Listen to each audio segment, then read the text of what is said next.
আমার শরীরে আমি কোনো ধরনের ভ্যাকসিন নিব কি নিব না সেটাই একান্ত আমার বিষয়। কিন্তু রাষ্ট্র আমাকে বাধ্য করতেছে বিভিন্ন ধরনের ভ্যাকসিন নেওয়ার জন্য। কিছুদিন আগে সারা বিশ্বেই করোনার মহামারী আতঙ্ক ছড়িয়ে পড়েছিল। সে আতঙ্কের কারণে বাংলাদেশে গণহারে এই ভ্যাকসিনগুলো শরীরের ভিতরে পুশ করতে হয়েছে আমাদের সকলকেই। বিশেষ করে যারা গভর্নমেন্টের চাকরি করে, বিভিন্ন সেক্টরে চাকরি করে এবং বাংলাদেশের যে সমস্ত যুবক ভাইয়েরা বিদেশে পাড়ি জমাবে তাদের কিন্তু বাধ্যতামূলক এই ভ্যাকসিনগুলো নিতেই হয়েছে। এই ভ্যাকসিনগুলো না নিলে আপনি বাইরে যেতে পারবেন না। আর এই ভ্যাকসিনগুলো নেওয়ার কারণে কিন্তু আমাদের অনেকের অনেক ধরনের সমস্যা দেখা দিচ্ছে। আমাদের শরীরের ভিতরে অনেক রোগের উপসর্গ দেখা দিচ্ছে, যেমন অ্যালার্জি। এই ভ্যাকসিন নেওয়ার ফলে ম্যাক্সিমাম মানুষের শরীরে এখন অ্যালার্জি দেখা দিচ্ছে। আবার অনেকের চর্মরোগ দেখা দিচ্ছে, তাদের শরীরের ভিতরে বিভিন্ন লোকের বিভিন্ন অসুখের সম্মুখীন হচ্ছেন। কে কী ধরনের অসুখের সম্মুখীন হয়েছেন এই ভ্যাকসিনের কারণে কমেন্ট বক্সে কমেন্ট করে যাবেন।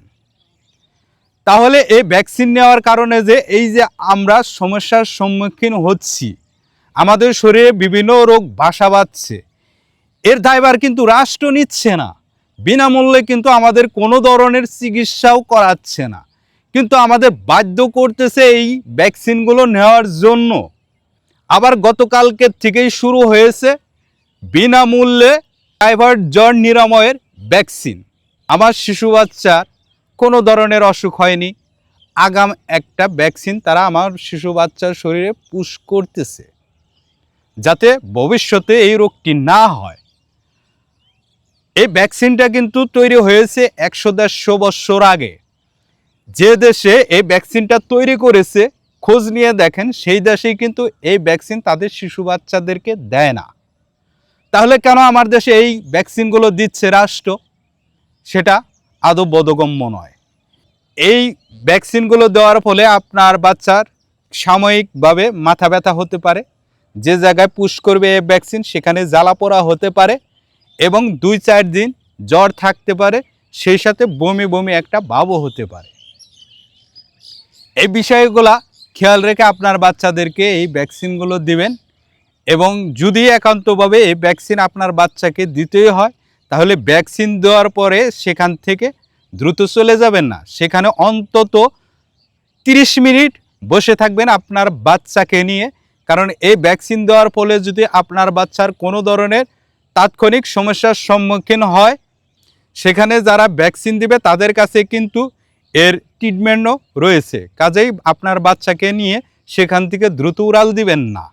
এই ভিডিওটি একটু বেশি করে শেয়ার করে দিবেন, যাতে করে এই ভ্যাকসিনগুলো আমাদের বাধ্যতামূলক আমাদের শরীরে প্রবেশ করতে না হয়। আমার শরীর আমার সিদ্ধান্ত।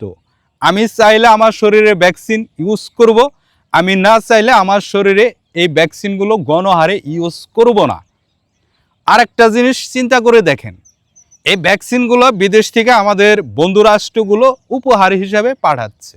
আর বাংলাদেশে এই ভ্যাকসিনগুলো কোনো ল্যাবে পরীক্ষা করা হয়েছে কিনা এরকম তথ্য কিন্তু কারো কাছে নেই। শুধুমাত্র ওই বন্ধু রাষ্ট্রের উপর বিশ্বাস করে আমাদের শরীরে এই ভ্যাকসিনগুলো পুশ করা হচ্ছে।